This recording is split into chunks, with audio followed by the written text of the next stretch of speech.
tak sengaja menabrak orang di jalan, lalu mereka memisahkan tubuh orang itu menjadi bagian-bagian kecil. Kemudian sang istri malah menjualnya di toko daging mereka. Sebelumnya, toko daging mereka sangat sepi, bahkan setiap harinya hanya ada satu pembeli. Masalah tak hanya sampai di situ. Para vegetarian di kota ini juga sering sekali menyerang toko daging yang ada di sini, dan kini mereka lah yang jadi korban. Vincent dan istrinya pun mencoba meminta pertolongan kepada sahabatnya, namun sahabat mereka malah menyombongkan diri mereka, sampai membuat Vincent dan istrinya semakin terpukul. Saat perjalanan pulang, sang istri malah meminta cerai, sampai membuat Vincent sangat marah, dan ia malah sengaja menabrak orang yang ia temui di jalanan. Namun Vincent malah membuat orang itu sampai tak sadarkan diri lagi. Untuk menghilangkan jejaknya, Vincent malah membawa pulang tubuh orang itu dan akan memisah-misahkannya menjadi bagian kecil. Namun saat ada satu potongan tak sengaja terjatuh, hewan peliharaannya malah doyan. Keesokan paginya saat baru bangun, Vincent mendapati semua potongan-potongan itu sudah hilang, dan ternyata dijual oleh istrinya dan banyak orang yang suka. Toko daging yang awalnya sepi kini berubah menjadi sangat ramai, dan orang-orang banyak yang suka dengan rasa daging yang mereka baru saja jual. Tentu saja mereka tidak memberitahukan kepada pelanggan mereka daging apa itu sebenarnya. Karena penasaran, akhirnya Vincent pun mencoba mencicipi sendiri daging manusia yang membuat tokonya menjadi sangat ramai. Awalnya ia sempat ragu, namun saat daging itu sudah masuk ke dalam mulutnya, rasanya sangat enak sekali. Keesokan harinya, Vincent pun bertemu dengan anaknya dan menceritakan kalau toko mereka kini sudah sangat laris. Namun ternyata anaknya berpacaran dengan seorang vegetarian, yang dimana itu membuatnya sangat kesal. Vincent malah diceramahi kalau menjual daging hewan itu adalah sebuah kejahatan. Sebuah pisau disiapkan, lalu mereka langsung menuju ke sebuah toko vegetarian. Vincent dan istrinya terus memantau orang-orang di sana yang akan mereka jadikan sasaran agar dagingnya bisa mereka jual di toko mereka. Pilihan mereka pun tertuju pada seorang pelayan yang cukup gemuk. Vincent merasa orang itu akan menghasilkan daging yang sangat banyak. Namun saat mereka akan mengeksekusinya, Vincent malah ragu karena ia sebelumnya tak pernah sama sekali menghilangkan nyawa orang lain dengan sengaja. Mereka pun akhirnya kabur begitu saja. Mereka mencoba cari cara lain dengan berpura-pura menjadi seorang vegetarian.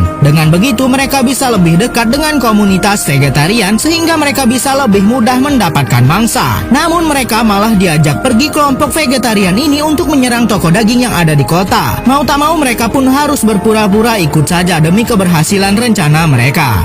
Para kelompok vegetarian ini sedang melakukan serangan pada toko-toko yang menjual daging di kota mereka. Vincent dan istrinya merupakan para penjual daging yang menyamar menjadi vegetarian dan ikut penyerangan tadi. Namun mereka tak kunjung berhasil mendapatkan mangsa sehingga terjadi perkelahian di antara mereka. Saat Vincent pergi, istrinya malah digoda oleh salah seorang vegetarian dan diantarkan pulang oleh orang itu. Vincent yang melihat istrinya pulang dengan seorang lelaki pun sangat kesal dan